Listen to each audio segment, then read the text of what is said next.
Roy, thank you so much for finding the time to talk with me. I know you're in England right now at a conference, but I don't know about you, but I'm sure it's the same thing with you. I'm finding that the world without Chu is not as fun a place as the world with him. So I'm sure you're really grieving right now. Yeah, well, it hit us all very hard. And many of us have known that Eddie's been fighting this illness for a while, but especially for many of us at Yale, still many of the faculty here work with him. He was the chief of medical oncology before me. I actually inherited the job from him, his office, some of the faculty. So he's been very much a part of our lives and a friend and mentor to many. So yes, we're all struck by his passing and sad for his family and friends and the entire community that lost someone who did so much for cancer patients, for students and fellows. Just a real tragedy.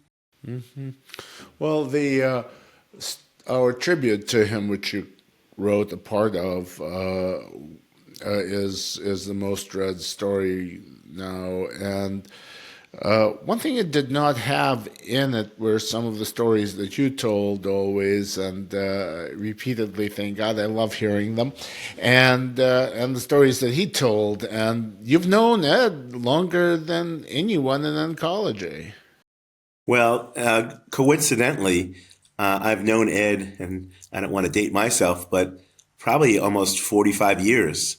Because life is just coincidences and who you know and where you end up. But I was a freshman at Yale in 1980. I had no medical background at all, and there I find myself as my random roommate at Yale, a guy named Peter Calabresi, who's the son of Paul Calabresi.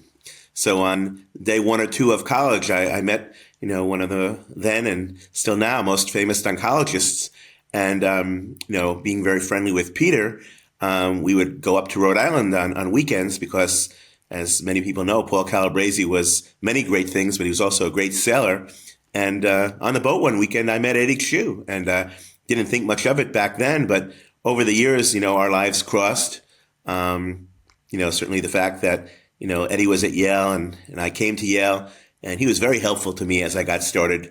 Now almost 15 years ago, and we built upon what he had set up at Yale in medical oncology, and he became a friend. Someone that I would see at meetings. Just a few years ago, our families were together at a meeting in Greece, and I got to know his wife a bit better and his kids. My daughter got along well with his kids. He was just a real amazing human being.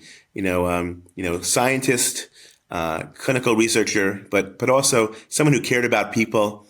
And we miss him a lot. And I'm glad that we have a chance to talk a little bit about him and some of the memories we have of him in the things that he did and the people that he impacted. Mm-hmm. Mm-hmm. He always referred to Uncle Paul. That was always one of his more hilarious stories about Paul Calabresi.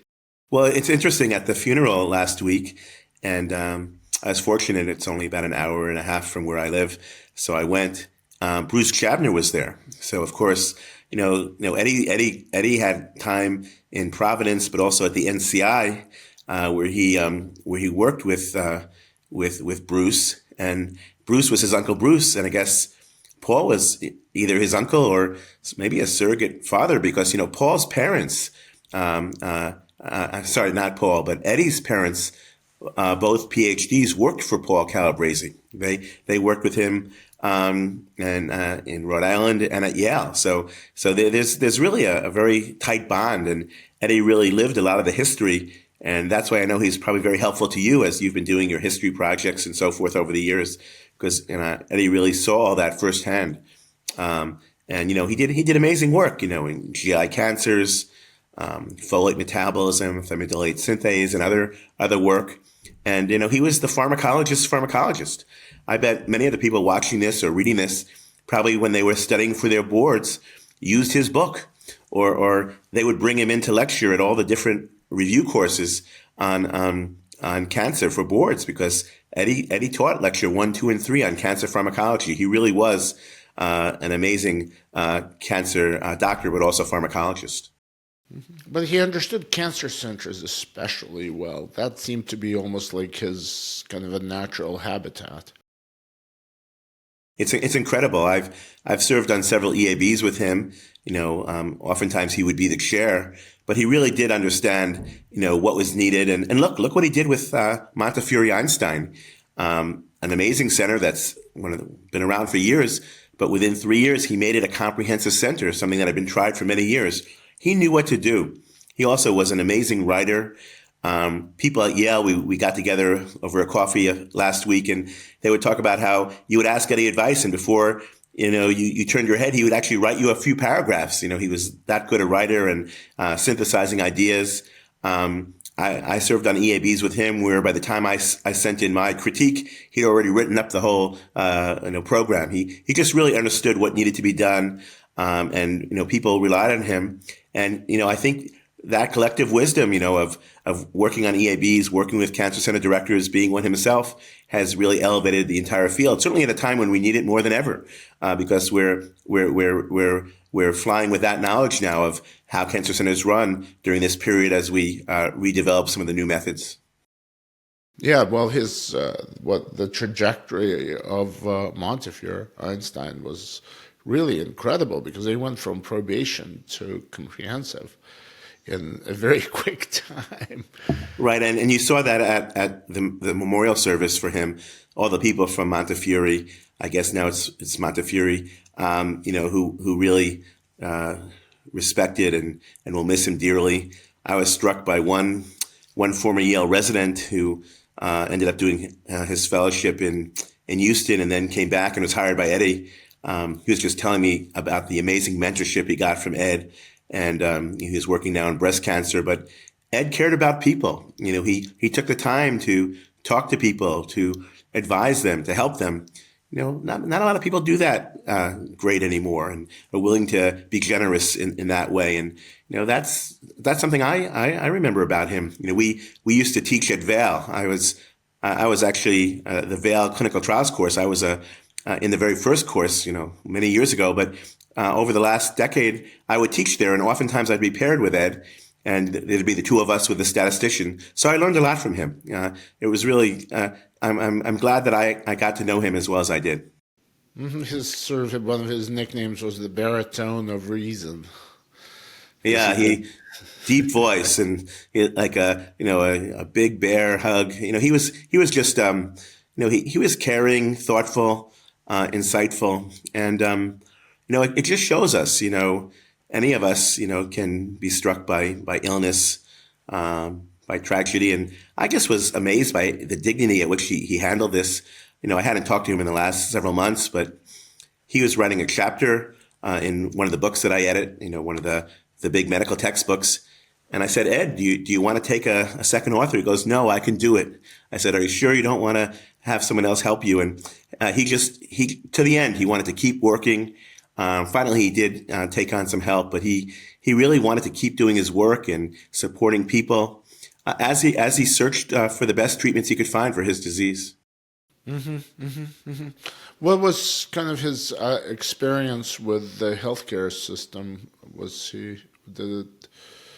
I don't even know any of this.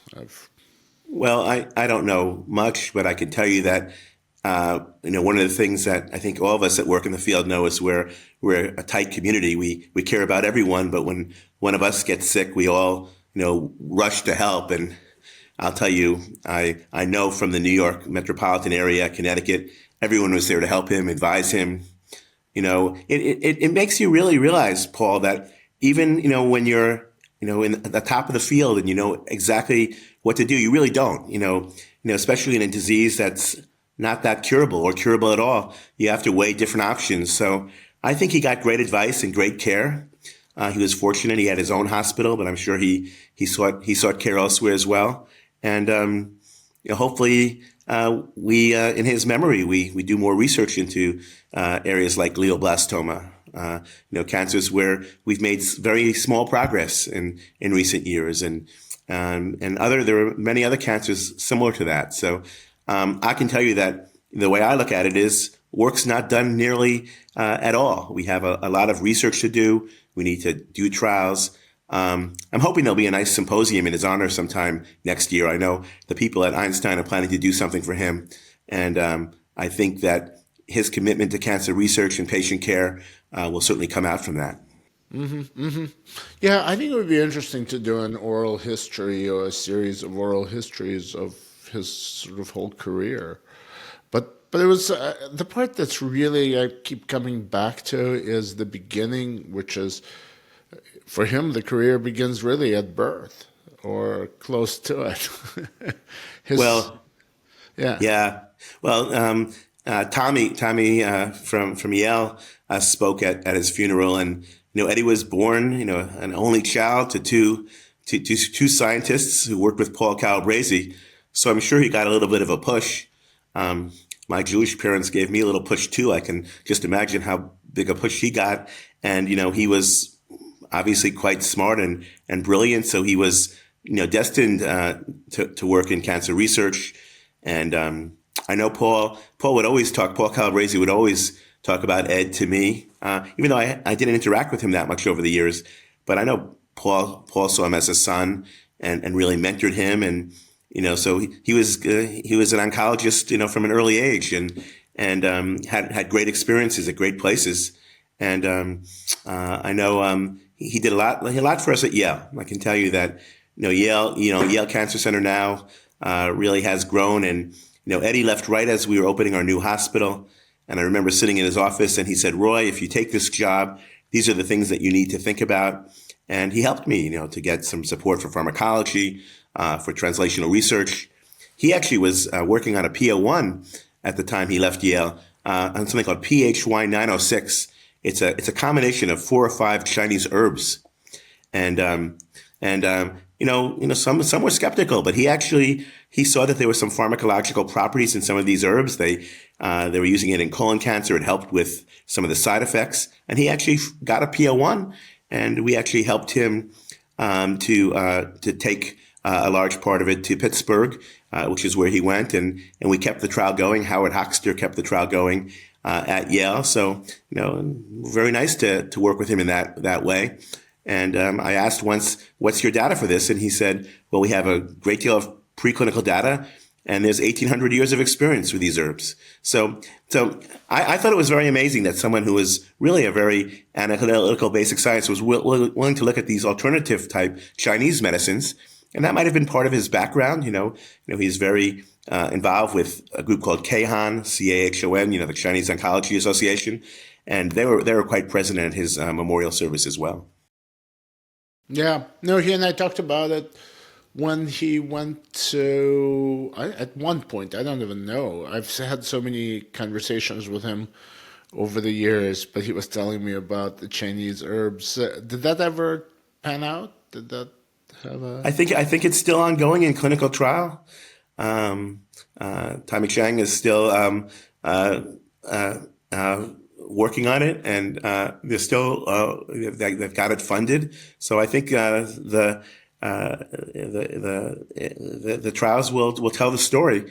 But things like that, you have to study them in an analytical way, using scientific rigor, and he was willing to do that along with all the other work that he did. Yeah, this is a very small part of what Ed did.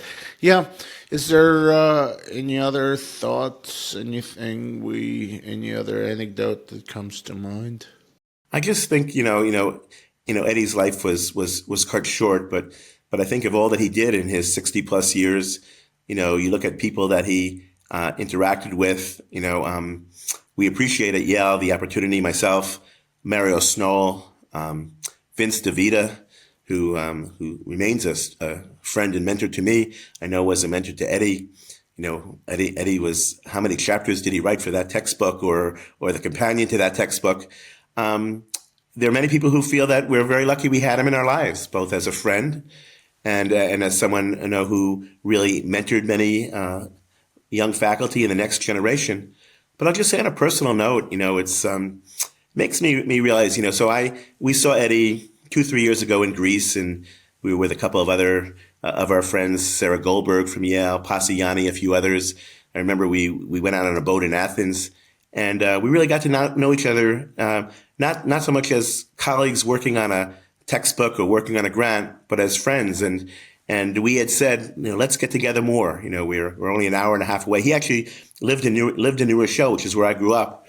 And I did make it down there about 2 years ago, right for a grand rounds, and I had dinner at his house with his wife Lori, and his son was there.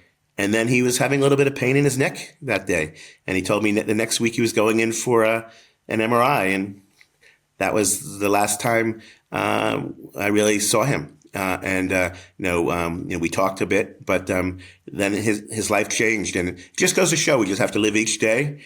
Even as oncologists, oncology professionals working in the field, just do the very best we can. And just remember to spend time with people and talk to people and interact with them and treat them well.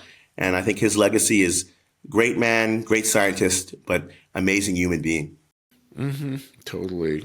That's such a nice way of putting it. Thank you so much, Roy.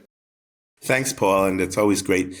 I wish I wouldn't have to talk to you about this, but thank you for doing what you can for the memory of Ed. Thank you.